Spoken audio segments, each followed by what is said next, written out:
벌써 7월도 좀 전에 제가 기도했지만 끝자락에 이르렀습니다. 계속 장마가 아직 물러가지 않아서 우리 삶의 환경들이 조금 불편하긴 해도 그래도 그렇게 덥지 않으니까 그래도 좀 낫지 않습니까? 이도 감사할 은혜라고 생각이 되어지고요. 오늘 주신 이 은혜의 말씀 창세기 10장 6절로 9절까지의 말씀 족보 이야기 중에 한 부분입니다. 족보 이야기하면 딱딱하지요. 그러지 않습니까? 그런데 오늘 말씀에서는 단순한 족보 이야기가 아닙니다. 이 말씀에서 우리에게 시사하고 있는 의미하고 있는 또 주시고 있는 은혜가 얼마나 큰지 모릅니다. 그래서 말씀의 제목을 용감한 사냥꾼 했습니다. 거기에 물음표가 붙어 있습니다. 결국은 뭐예요? 용감한 사냥꾼이 긍정적인 의미라는 겁니까? 부정적인 의미라는 겁니까? 부정적인 의미라는 거죠. 좋은 의미로 다가온 게 아니라 그 말입니다. 그래서 니므롯이란 이 이름 그리고 그가 여호와 앞에서 용감한 사냥꾼이 되었다는 의미가 무엇인지에 대해서 오늘 주신 말씀을 통해서 힘차게 나아가는 성도들의 모습이 되었으면 좋겠습니다.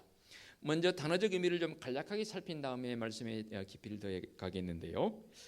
6절에 보게 되면 함의 아들이라고 표현이 되어 있습니다. 족보 이야기라 했지 않습니까? 함 하면은 노아의 세 아들 가운데 한 아들이지 않습니까? 그 함의 아들, 즉 지금의 흑인들의 후예를 말하고 있습니다. 이들이 살았던 삶의 이 분포지가 지금도 뭐 그러하지만 이집트를 중심해서 가나안 또는 남아라비아, 에티오피아, 또 아프리카 이쪽 지역을 중심해서 이 흑인들이 분포하는 그런 형태를 가지고 있는 지역을 여기서 그 아들들을 형태를 말했고요. 그 다음에 8절로 넘어가게 되면 구스가 또 니므롯을 낳았으니 그는 세상의 첫 용사라라고 표현을 썼습니다. 이 구스란 표현도 역시 흑인 계열의 족속들을 의미하는 그런 표현이 되는데 여기서 첫 용사라라는 표현이 나오죠. 이 용사라는 말은 강력한 세력을 지닌 그런 사람 또는 폭력으로 통치하는 사람이라는 뜻을 가지고 있습니다. 그러므로 아마도 이 니므롯이 이 땅에서 최초로 강력한 국가를 형성하고 있는 그 사람의 지도력, 지도자를 지칭하는 그런 표현으로 해석이 가능하겠고요. 그런데 이 니므롯이 9절에 보니까 그가 여호와 앞에서 용감한 사냥꾼이 되었다라는 표현을 썼습니다. 여호와 앞에서 용감한 사냥꾼, 여호와 앞이란 말을 긍정적인 의미로는 그야말로 코람되어 하나님 앞에 서 있는 우리의 존재적 모습을 의미하지만 오늘 이 말씀에서 의미는 그런 의미라기보다는 하나님을 대적하는 자적 의미로 하나님 앞에라는 말로 해석이 되어집니다. 그리고 니므롯이란 이 말은 용감한 사냥꾼이라는 그 표현은 조금 전에 말씀드렸지요. 용감한 사냥꾼, 그건 무슨 의미냐면 짐승을 잡기는 잡는데 아주 난폭하게 잡는 사냥꾼 이런 의미를 가지고 있습니다. 그래서 이게 확대되어지면 잔혹한 전쟁광적 의미를 가지고 있는 그런 형태로 해석이 되어집니다. 그래서 이 니므롯을 통해서 용감한 사냥꾼이란 이 이름을 통해서 어떤 속담이 생겼냐면 여호와 앞에서 니므롯같이 용감한 사냥꾼이라는 속담이 생겼다라고 오늘 이 말씀이 기록되어 있습니다. 이 부분은 조금 후에 다시 설명하겠고요. 그러면 이제 말씀의 본론으로 들어갑니다. 여호와 앞에서 용감한 사냥꾼이라 지칭되는 니므롯, 용감하다는 의미는 대적자, 반역자적 의미를 가지고 있는 이 니므롯과 함께 힘이 세다라는 그런 뜻입니다. 그래서 세상에서의 첫 용사, 첫 영웅호걸이라는 말로도 해석이 되는데요. 이 말의 다른 번역이 뭐냐면 그는 폭군이었고 압제자였다라는 그런 뜻입니다. 홍수 이후에 하나님께서 이 땅에 되어진 모든 일들을 참으로 특히 사람을 지으신 것에 대한 한탄을 하시면서 이 땅을 홍수로 다 멸하지 않습니까? 그래서 노아와 함께 그 자녀들 셋 해서 총 8명만 방주에 생존하게 되는 여타의 모든 그들이 쌓았던 문화적 환경들을 다 물속에 수장시켜 버렸습니다. 이 일로 인해서 이제 노아의 세 아들 가운데에서 함의 자손이 이 땅에 번성을 하는데 니므롯이라는 이름이 붙여졌습니다.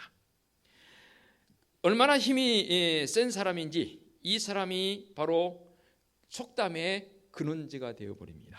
그래서 힘 있는 사람을 보게 되면 야, 저 사람 누구와 같다고요? 님으로 같다라는 그런 이 속담이 생겼습니다. 우리나라는 힘이 세다 그러면 뭐라고 호칭을 합니까? 뭐 같다고 그래요? 천하장사 같다고 그러잖아요. 천하장사는 씨름을 지금은 의미로 해서 뭐 장사 타이틀을 획득하는 사람을 그렇게 말하지 않습니까? 과거에도 천하장사는 씨름뿐만 아니라 진짜 장수로서 힘이 센 사람들을 그렇게 지칭을 해주지 않습니까? 그런데 이 말씀의 전제이 뭐냐면 여호와 앞에라고 했습니다. 여호와 앞에서 영검한 사냥꾼이라는 이 말은 참으로 안타깝습니다. 인류가 번성하고 있는데 이 니무롯이라고 하는 사람, 그 한 사람에게 초점이 맞춰져서 여호와 앞에 힘센 자라고 설명이 되어진 이유가 도대체 뭐냐는 겁니다. 왜 여호와 앞에서라는 말을 강조했겠습니까? 여기에 언급된 여호와 하나님은 어떤 하나님입니까? 조금 전에 설명했듯이 이 땅에 천지를 지으시고 우주를 주관하시는 하나님, 그런데 이 지구라는 작은 이 땅에 인간을 만들어서 하나님의 형상을 빚어서 만들었는데 그들이 타락합니다.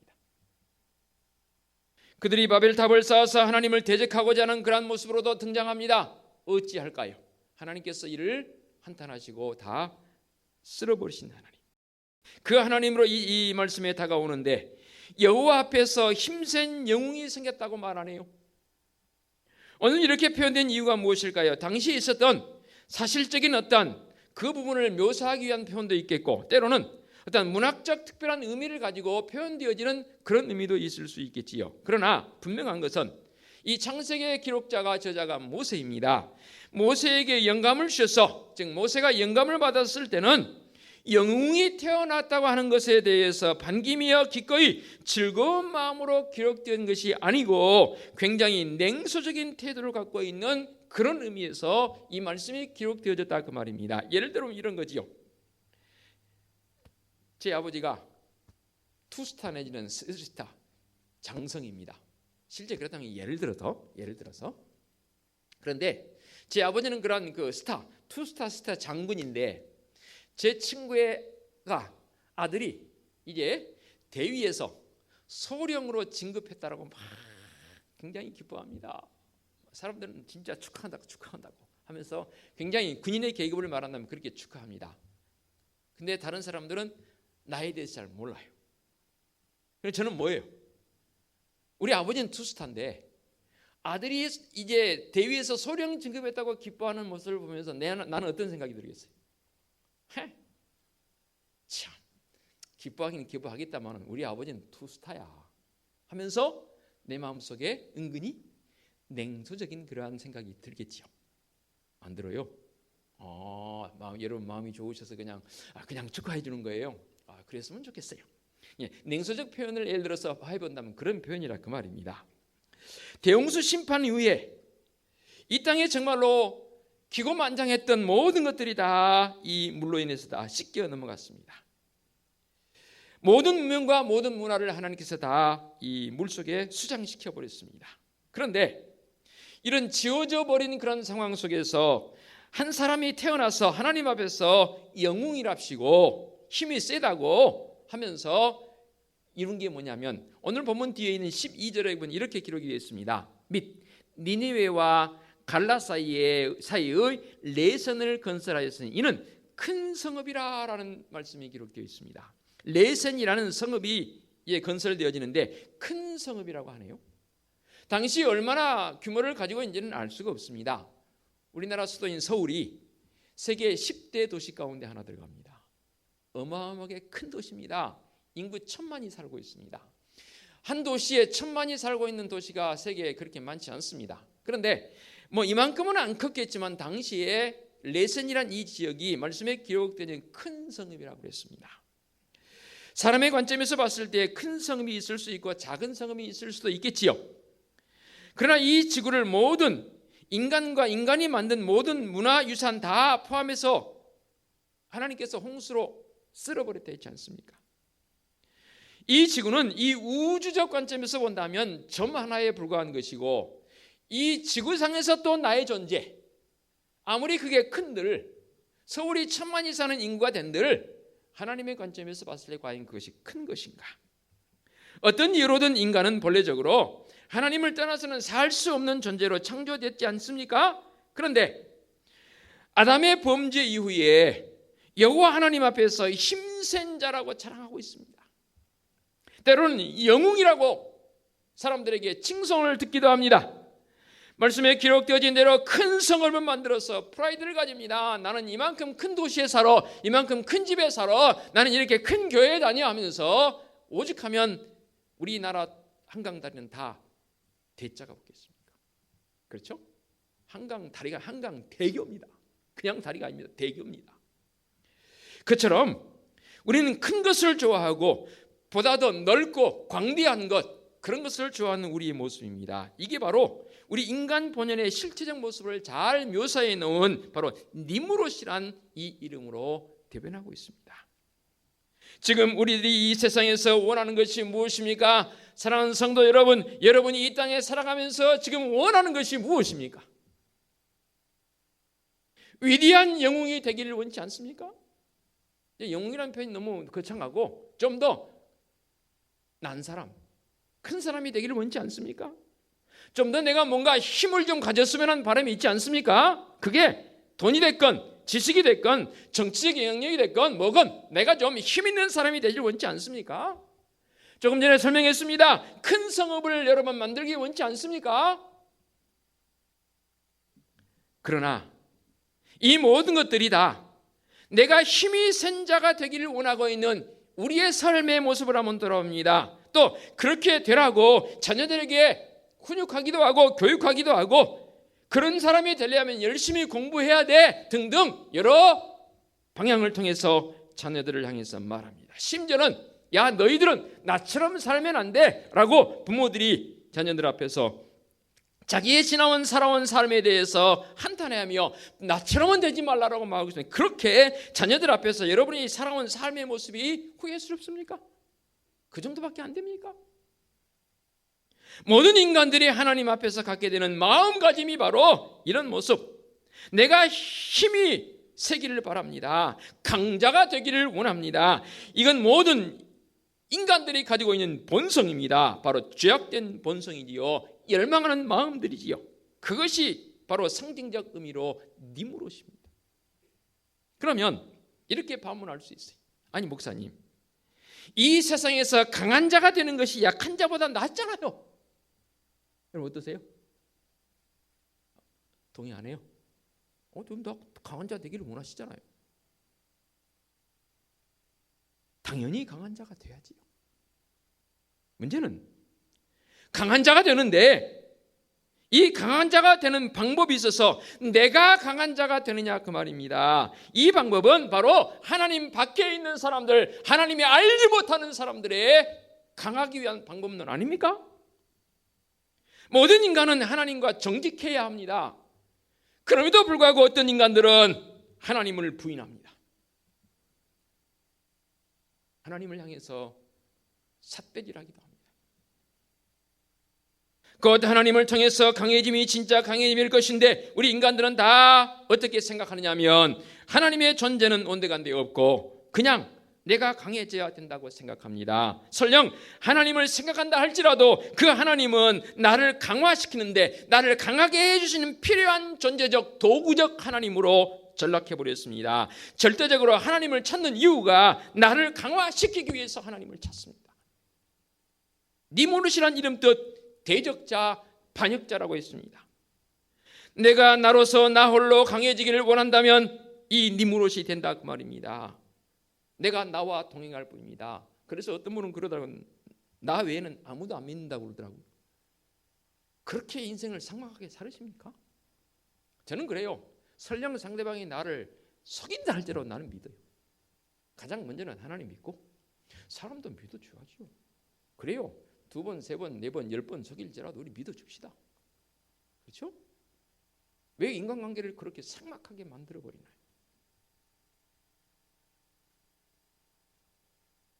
하나님과 묶여 있어서 하나님과 동행하는 성도적 삶이 있어야 할 터인데 우리는 그렇지 않고 하나님에 대한 반역이고 하나님에 대한 대적자적 모습으로 살아온 현재적 모습 아닙니까? 왜 내가 강해지려고 하는 것이 나쁜 것입니까? 라고 반문한다면 저는 이렇게 대답할 것입니다. 성경에는요, 우리가 강함에 대한 부분이 아니라 우리의 연약함을 더 언급하고 있다는 사실입니다. 노골적으로 표현한 것도 있고요, 사건에 대한 보고를 통해서, 기록을 통해서 그 사건 속에서 우리의 연약함을 표방하는 것도 있고요, 성경 전체를 관통하는 모든 사건이 다 강함보다는 약함을 말씀하고 있습니다. 강함은 딱 한 가지입니다. 우리 하나님만 강한 분입니다. 우리는 다 약한 존재들입니다. 사도 바울의 철저한 고백 한번 들어보시기 바랍니다. 고린도후서 12장 9절 10절. 나에게 이르시기를 내 은혜가 네게 축하다. 이는 내 능력이 약한 데서 온전하여 짐이라 하신지라. 그러므로 도리어 크게 기뻐함으로 나의 여러 약한 것들에 대하여 자랑하리니 이는 그리스도의 능력이 내게 머물게 하려 함이라. 그러므로 내가 그리스도를 위하여 약한 것들과 능욕과 궁핍과 박해와 곤고를 기뻐하노니 이는 내가 약한 그때의 강함이라. 내가 약한 그때의 강함이라고 있습니다. 혹여 나 스스로 강해져서 예수 그리스도의 능력이 내게 머물지 못할까 봐서 바울은 철저하게 나는 약한 자라.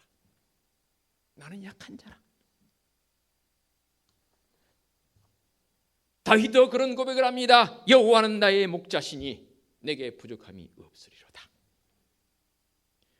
여호와 앞에서 약한 사람인 것을 자각할 때에 우리 하나님과 우리는 묶이게 되어 있습니다. 묶인다는 표현이 그렇습니다만, 즉 하나님 나와 함께 하시기, 내가 강할 때, 즉 내가 알고 내가 깨닫고 내가 방향을 가름하고 내가 목표를 설정하고 내게 비전이 있고 내가 무엇인지 할 수 있다는 삶을 살아가고 있는 나의 모습과 대홍수를 통해서 심판하신 하나님, 앞으로도 이 땅에 오셔서 심판하실 우리 주님의 모습을 생각하면서 나를 바라보고 계실 하나님의 그 모습과 한번 비교를 해보시기 바랍니다. 내가 자랑하고 있는 힘, 과연 그것이 자랑할 만한 것인가? 이 땅에서 우리가 추구해야 할 그 힘인가? 내가 만들어 놓은 세상에 나의 노력의 결과물들과 내 마음의 의식 속에서 나는 이런 사람이다, 나는 이런 일을 행하고 있는 사람이라, 나는 이런 일을 이루었다라고 자부하면서 나 스스로 나와 동행하고 있는 모습을 봅니다. 이런 나의 동행은 절대로 하나님과 동행되지 않습니다. 하나님 동행해 주시지 않습니다. 정말로 아주 위험한 삶의 모습이지요. 그래서 언제나 우리가 조심해야 할 것은 하나님 앞에서 끊임없이 주님의 십자가를 바라보고 나의 나됨을 봐야 합니다. 그렇지 않고 나를 내세우면 여호와 앞에서 스스로 강한 자가 되어서 하나님을 대적하는 첫 용사 니무롯이 됩니다. 그러므로 하나님의 은혜로만 되었다라는 고백이 우리에게 있어야 합니다. 이런 하나님의 은혜를 가진 사람들은 이 세상의 결과물들에 마음 주지 않습니다. 이 세상의 결과물 때문에 마음 아파하지 않습니다. 아니, 이 세상의 결과물들에 대해서 그릇된 길로 가지 않습니다. 세상의 결과물들은 바깥으로 밀어내고 날마다 주님 바라보면서 뭐라고 고백하는 줄 아세요? 주님, 내가 무엇을 할 수 있겠습니까? 주님, 내 지혜로 무엇을 깨달을 수 있겠습니까? 내 판단력으로 어떻게 방향을 정할 수가 있단 말입니까? 주님, 말씀하옵소서. 주님의 지혜를 구합니다. I'm nothing. 그런 고백이 있을 수밖에 없습니다. 다시 아무것도 모르는 원점으로 돌아가서 다시 여호와 하나님 앞에 나 자신의 이 죄악된 모습, 나의 연약함을 다 고백할 때 우리 하나님 전적으로 내게 다가오셔서 강한 우리 하나님으로 역사하신 줄로 믿습니다. 강한 척하지 마세요. 그렇게 여러분이 강하세요? 말씀을 마무리하면서 여러분에게 한번 그림을 그려보시기 바랍니다. 여러분, 삶 전체를 고민하고 살고 계시지 않습니까? 또 예배당 문 열고 나오면 고민거리 많아요. 지금도 예배 드리면서도 고민하고 있어야 할까 저리 할까. 고민을 걱정으로도 표현해 볼 수 있겠지만 고민, 한글입니다. 기역자 밑에 오, 미음하고 이하고 니은입니다. 고민. 한글 모르시는 분 없죠? 이 고민 두 자에 각각 한자 한자마다 획을 하나씩 더해 보십시오. 여러분 마음 가는 대로 어떻게 바뀔까요? 누가 말씀하시네요. 뭐라고요? 교만입니다.